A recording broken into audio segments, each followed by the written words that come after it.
Welcome back. February is Heart Month. Keeping your heart healthy includes eating right and exercising. Joining us this morning from Gunderson Health System with some exercising tips, Shannon Riley. Thanks for joining us, Shannon.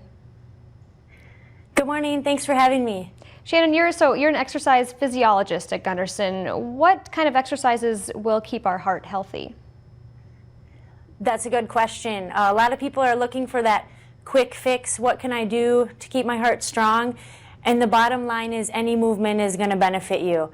There's been some different studies out there that even link an increased sedentary lifestyle, so sitting more is just as detrimental to your health as, doing various little activities. Yeah, a lot of us with our jobs are sitting for most of the day, 8 to 10 hours a day, even just little increments. What do you suggest to do at work, some ways to get up and start moving? Yeah, that's good. I think try to make it fun throughout your day. If you could go talk to a coworker opposed to email them, or if you could walk across to the office next door opposed to make a phone call, do things like that. There's a lot of companies that are actually making desks for staff that are in standing positions. So staff are no longer sitting for the full 6 to 8 hours. They're actually standing while they're at their desks, which is a great idea. Yeah, and I know there are, the medicine balls. I think our producer in back right now is sitting on a medicine ball. That also helps kind of work your core as well. Obviously you should start working out early ages, teens, high school, but is there a certain age that we should really think about getting that daily exercise?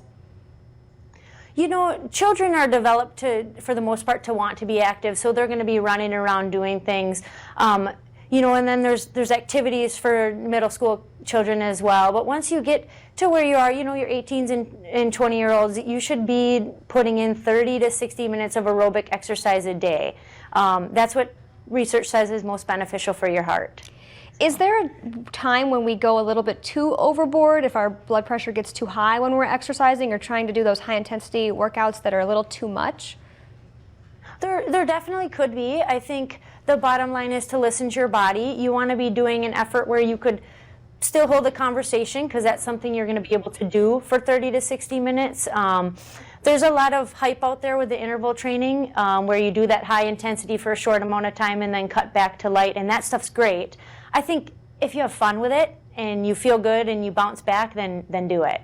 Yeah, so whether it's running or biking or taking group classes and doing those, maybe a little bit more intense CrossFit exercises, or just yoga, anything that keeps you active and keeps your heart working is keeping it healthy.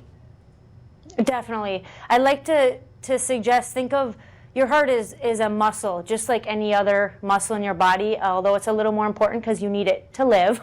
But in order for your muscles like your bicep and your quad, your upper leg to work properly, you have to use them. So same with your heart. You need to be active and use that muscle for it to work the way you want it to.